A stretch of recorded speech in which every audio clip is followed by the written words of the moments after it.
New ইয়র্কে doctor ইউনূসের মেহমান হয়ে বাংলাদেশের কনসাল জেনারেল থেকে বের হবার সময় আক্তার হোসেন, মির্জা ফখরুল এবং তাসনিম জারার উপরে ডিম ছোড়া হয়েছে। একজন নারীকে, তাসনিম জারার মতো একজন বিশ্বনাগরিক নারীকে হেনস্থা করেছে, ডিম নিক্ষেপ করে চরমভাবে গালাগালি করেছে। এই জিনিসটি নারী হেনস্থা হয়েছে।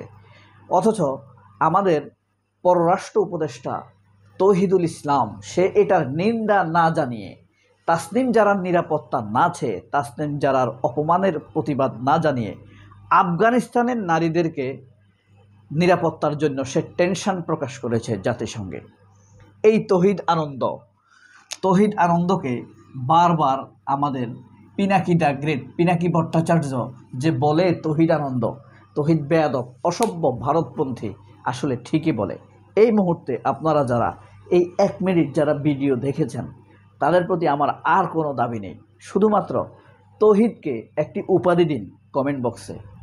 তাকে কি বেয়াদব বলা যায়, দেশদ্রোহী বলা যায়, ভারতপন্থী বলা যায়, কুকুরের বাচ্চা বলা যায়, নাকি শুয়োরের বাচ্চা বলা যায়? আমি কিন্তু বলছি না সে এইসব। কোনটা বললে ভালো হয় সেটা কমেন্ট বক্সে একটু লিখুন। এই অসভ্য যা করে চলেছে কোনো কিছুই মানুষের পালসের সাথে যায় না, দেশপ্রেমের সাথে যায় না, আইনের সাথে যায় না, মানুষের অধিকারের সাথে যায় না। ডক্টর ইউনূস অতিথি করে নিয়ে গিয়েছেন জামায়াত নেতা আব্দুল্লাহ মোহাম্মদ তাহের। ভাগ্যক্রমে অথবা তার দলের সাহসী ভূমিকার কারণে অপমান থেকে সে বেঁচে গিয়েছে।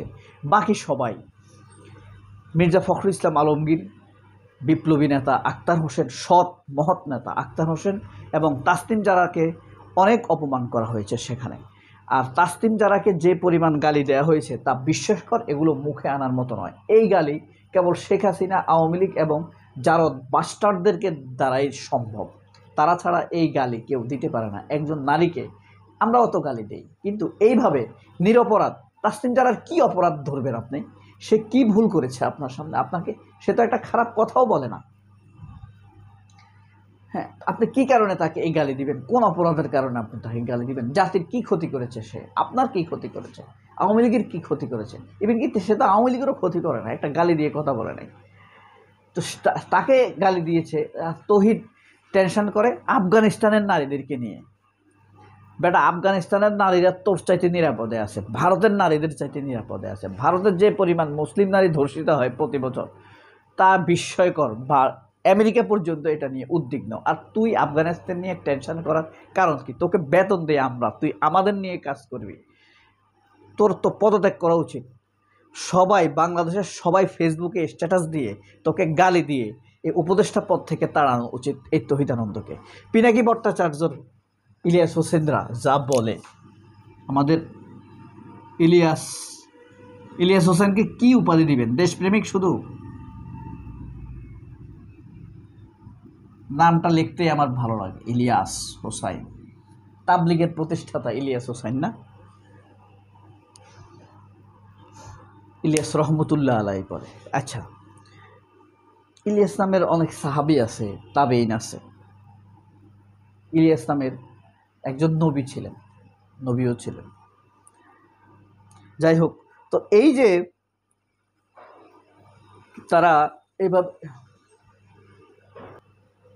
দেখবেন, এই যে আপনার এই তৌহিদেরা কাদের সাথে মিলে, তৌহিদ, খালেদ মহিউদ্দিন, রোকসানা আঞ্জুম নিকোল, হ্যাঁ, এরা কেউ টিপ পড়ার কারণে কেউ যদি তার দিকে তাকায় এটা নিয়ে টকশো করবে, প্রতিবাদ করবে।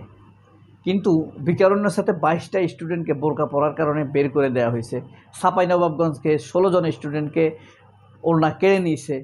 এটা নিয়ে তারা টকশো করে না, প্রতিবাদ করে না। এরা সিলেক্টিভ মানবাধিকার করে, এরা সিলেক্টিভ সাংবাদিকতা করে। কার অধিকার নিয়ে কথা বলবে, কার অধিকার নিয়ে কথা বলবে না, হ্যাঁ, এরা এটা সমানভাবে দেখে না। তাদের যেটা নিয়ে তাদের দলের পক্ষে যাবে, আদর্শের পক্ষে যাবে, সেগুলো নিয়ে তারা কথা বলবে, বাকিগুলো নিয়ে তারা কথা বলবে না। এভাবেই তারা আমাদের উপরে, আমাদের সাথে, আমাদেরকে বোকা বানায়, আমাদের চালাকি করে, অ্যাডাল্টারের তথ্য দেয় আমাদেরকে। কিছু তথ্য দেয়, কিছু তথ্য দেয় না। ধরেন এই যে যমুনা টিভি নিউজ করেছে আপনার, ওই যে একটা টিম ভার হয়েছে না, মানুষের দাঁড়িয়ে শেভ করে দেয়, চুল কেটে দেয়। এটা 11 মাস 8-9 মাস যাবৎ এই ঘটনা চলছে। এ পর্যন্ত 21টি ঘটনা ঘটেছে।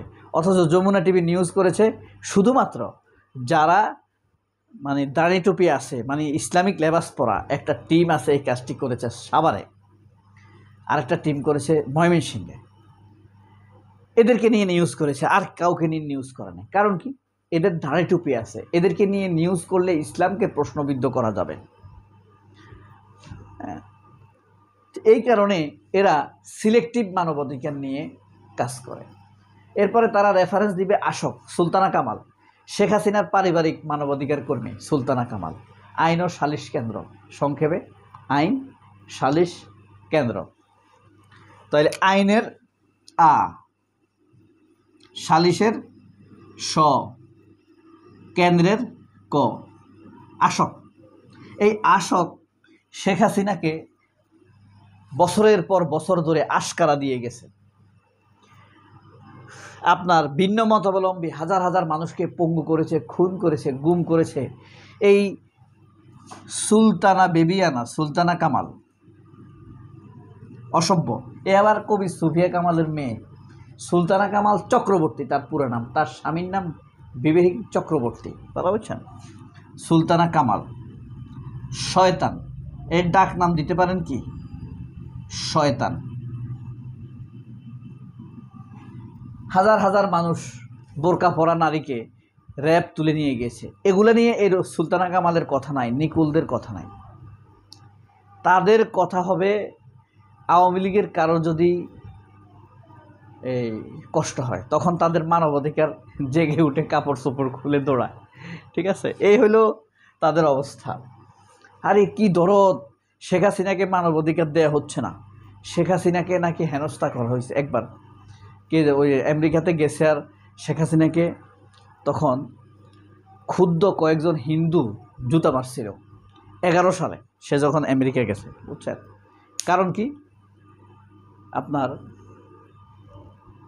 এটা মাইজদির সোনাপুরে কয়েকটি হিন্দু পরিবারের জমি দখল করে নিয়েছে এমপি আকরাম, মাইজদির এমপি আকরাম।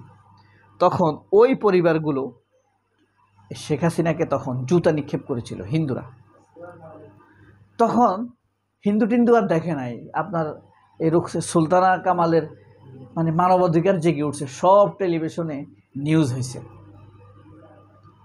এই হলো ওই যে পিনাকি ভট্টাচার্য কবে যে রুকসারাঞ্জম নিকুলকে ধরে বসে। আমি অনুরোধ করবো, আমরা তো ছোটোখাটো বলি আনন্দের জন্য, এন্টারটেনমেন্টের জন্য। এই পিনাকি ভট্টাচার্যের হাতে কবে যে রুকসারাঞ্জম নিকুল ধরা খায় ইলিয়াসের হাতে, সাবধান। সবাই অনেক ভালো থাকবেন। আল্লাহ হাফেজ, আসসালামু আলাইকুম।